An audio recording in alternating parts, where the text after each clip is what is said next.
Our aim is to be able to offer Read and Write for students who are entitled to a reader at GCSE. So that they can use Read and Write independently to help them access the reading that they need in their GCSE exams. And the advantage of using a computer reader such as Read and Write is that they can use it in their English language GCSE exam as well, which you can't have a human reader for that. So that gives them a real advantage there. We're looking at using it for exams so that those students who have a reader can also use the reading element in English exams, and that has already proved to be successful. But I think the key thing is about independent learning, so making students want to access it themselves with the knowledge that it is something they can also use in the workplace and also at university if they've gone to college or university level.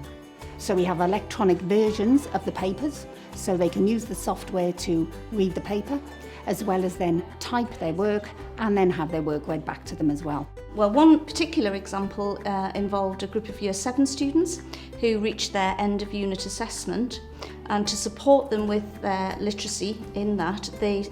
came and requested could they use Read and Write to support them with this assessment. And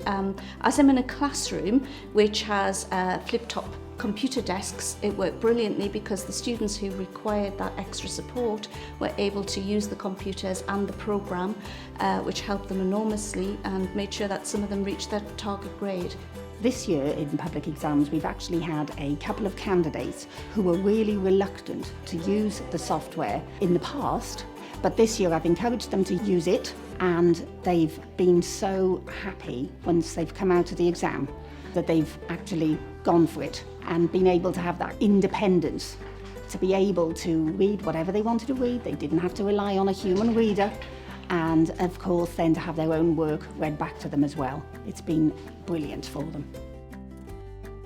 We had 2 Year 10 students who used Read and Write for their foundation English exam, but using Read and Write they actually managed to pass because they were able to access the text.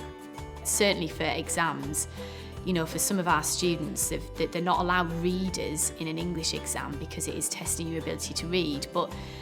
once they hear it, they understand it, and so that really is the key to unlocking some students' success, because they do understand it, they just can't quite read it to themselves in their heads, and that isn't something they should be penalised for, I don't believe. It's about whether they understand what is in front of them, so this allows them to access it, which is great.